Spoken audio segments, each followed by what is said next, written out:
అండి. నమస్తే. నేను మీ Lakshmi Chowdary. Welcome to ST Madhurimala Telugu audio stories. ఛానల్‌ని సపోర్ట్ చేస్తున్న ప్రతి ఒక్కరికి thank you so much. Brindavana part 114తో మీ ముందుకు వచ్చేసాను. కథలోకి వెళ్ళే ముందు వీడియోకి లైక్స్, హైప్స్ ఇవ్వడం మర్చిపోకండి యార్. మీరిచ్చే లైక్స్, హైప్స్ వల్ల కథ మరింత మందిలోకి రీచ్ అవుతుంది. ఇక కథలోకి వెళ్దాం. చేతన్ పంపించిన ఇన్ఫర్మేషన్ మొత్తం చూస్తూ ఉండగా ఒక ఫోటో దగ్గర శివ్ కళ్ళు ఆగిపోతాయి. ఆ ఫోటో ఫేక్ పాపతో ఒకడు చాలా క్లోజ్గా కిస్ చేస్తూ దిగిన ఫోటో. వీడు తిన్నతో ఆ ఫోటో ఒక్క నిమిషం చూసి తర్వాత ఫోటోలన్నీ వరుసగా చూడడం మొదలు పెడతాడు. వెంటనే శివ్ పెదాలపై కార్నర్ స్మైల్ వచ్చేస్తుంది. వెంటనే చీఫ్కి ఫోన్ చేస్తాడు శివ్. ఈ టైంలో నువ్వు ఫోన్ చేసావంటే టార్గెట్ రీచ్ అయిపోయావు అని అర్థం, అంతేనా శివ్ అని అడుగుతారు. మీకు కొన్ని ఫోటోలు పంపించాను, చూడండి సార్, ఫాస్ట్గా చూడండి, మీకు కూడా అర్థమైపోతుంది అని అంటాడు శివ్.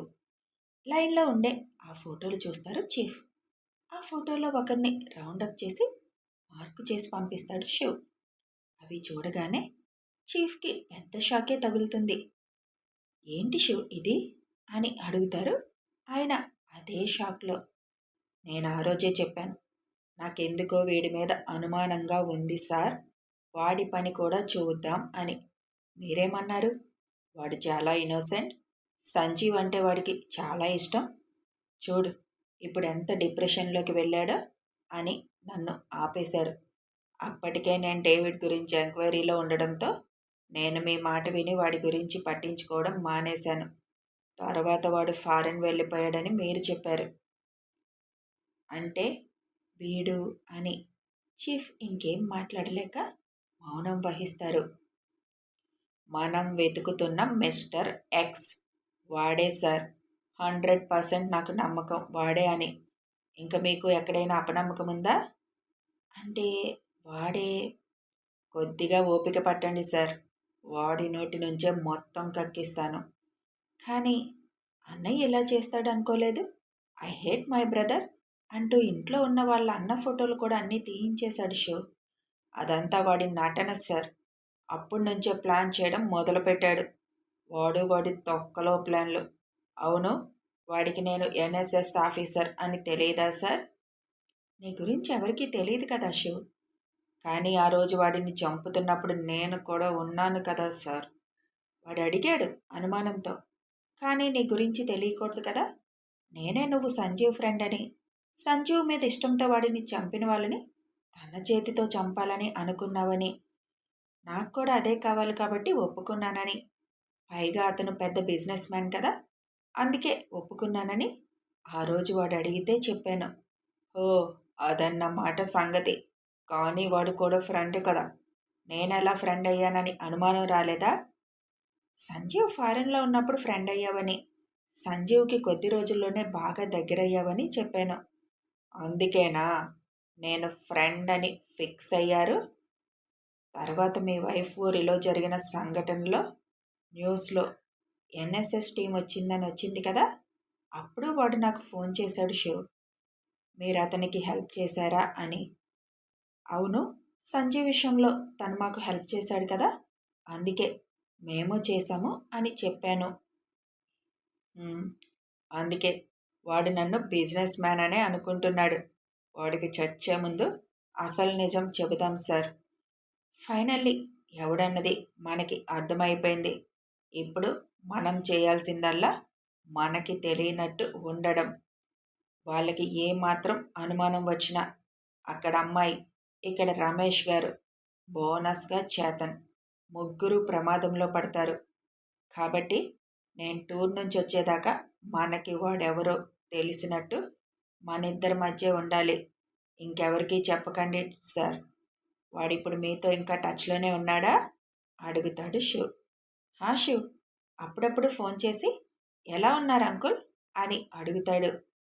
నేను పంపించిన నెంబరేనా మీకు చేసేది? కాదు శివ్, అదైతే నేను వెంటనే కనిపెట్టేవాడిని కదా. అయితే ఒక పని చేయండి సార్, వాడికి మీరు ఫోన్ చేయండి. ఏం చేస్తున్నావు, ఎక్కడున్నావు అని మామూలుగా అడగండి. ఎట్టి పరిస్థితుల్లోనూ మీ ఆవేశాన్ని మాత్రం బయట పెట్టకండి. వాడిప్పుడు ఎక్కడున్నాడు అన్నది తెలుసుకోగలుగుతారా మీరు? నాకు తెలిసి వాడు చెప్పడు. వాళ్ళ పేరెంట్స్ ఇక్కడే ఉంటున్నారు కదా అని అడుగుతాడు శివ్. "హా, మేముండే ఏరియాలోనే ఇంకా ఉంటున్నారు. డైలీ వాళ్ళతో మాట్లాడుతూనే ఉంటాను. వాళ్ళకి మీ మీద ఏమీ కోపం లేదా? వాళ్ళ కొడుకుని చంపారు అని తేడాగా ఏమీ ప్రవర్తించడం లేదా?" "లేదు శివ్, వాళ్ళు నాతో బాగానే మాట్లాడుతున్నారు. ఇంకా తమ కొడుకు చేసిన దానికి నాకు కలిగిన నష్టానికి ఇప్పటికీ క్షమాపణలు చెబుతూనే ఉంటారు. అందుకే నేను మాట్లాడుతున్నాను.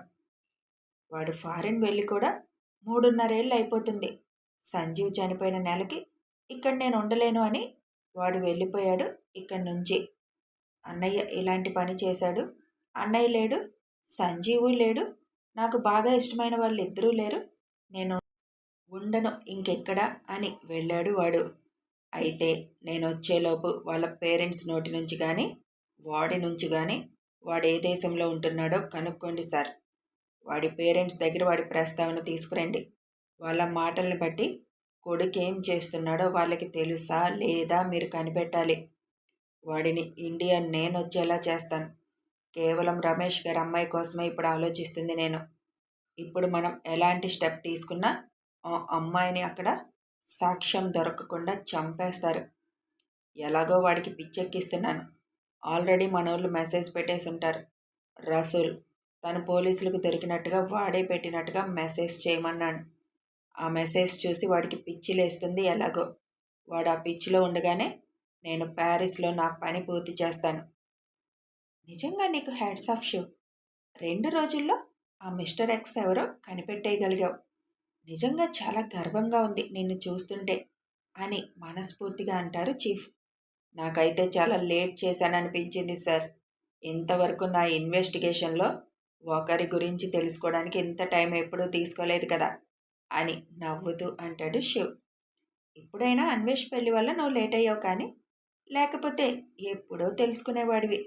ఓకే సార్, ఇంక పడుకోండి ప్రశాంతంగా. వాడితో ఎలా ఆడుకోవాలో మనం ఆడుకుందాం.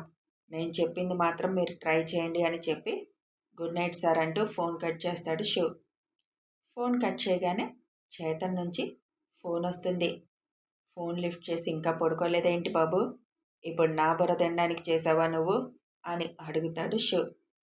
పడుకోలేదు సార్, మీరు అవన్నీ చూస్తున్నారు కదా, ఎవరో తెలిసిందా అని అడుగుదామని వెయిట్ చేస్తున్నాను.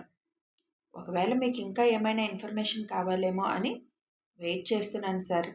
అంతేకాని మీ బుర్ర తినడానికి కాదు అని అంటాడు చేతన్. ఇంకేం అవసరం లేదు. నిన్న ఇంట్లో పెట్టినందుకు కొంచెం బాగానే ఉపయోగపడ్డావు. కాకపోతే బుర్ర వాడడం లేదు.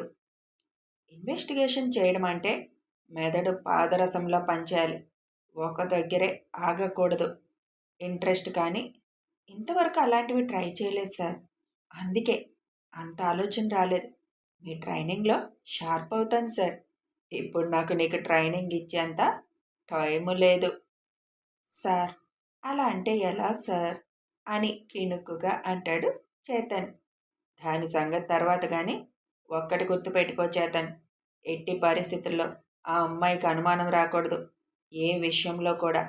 వస్తే మాత్రం రమేష్ గారు ప్రమాదంలో పడతారు. ఆ ఇంట్లో ఉన్నందుకు నువ్వు కూడా ప్రమాదంలో పడతావు. ఇప్పుడు నిన్ను నువ్వు ప్రొటెక్ట్ చేసుకుంటూ రమేష్ గారిని కూడా ప్రొటెక్ట్ చేయాలి. ప్రతి నిమిషం చాలా కేర్ఫుల్గా ఉండాలి నువ్వు అని చెబుతాడు శివ్. ఓకే సార్, తప్పకుండా. మీతో అంకుల్ మాట్లాడతారంట.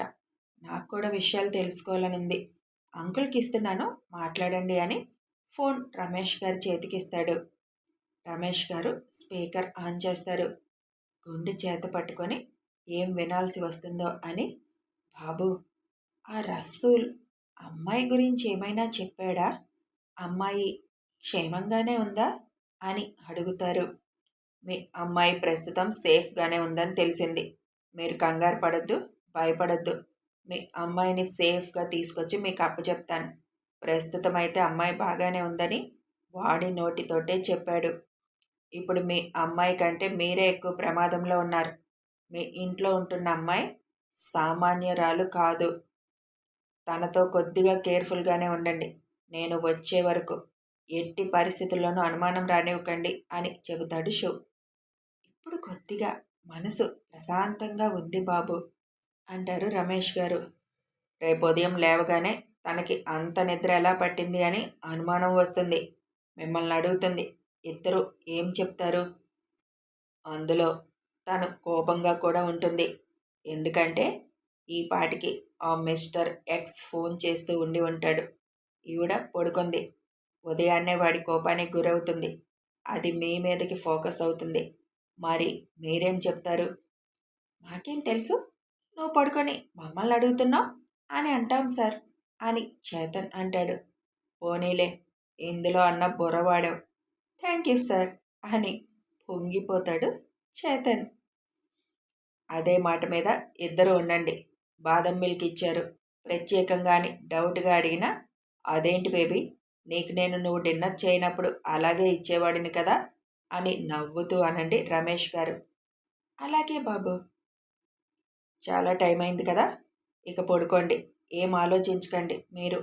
అంతా మంచే జరుగుతుందని ఫోన్ కట్ చేస్తాడు శివ్.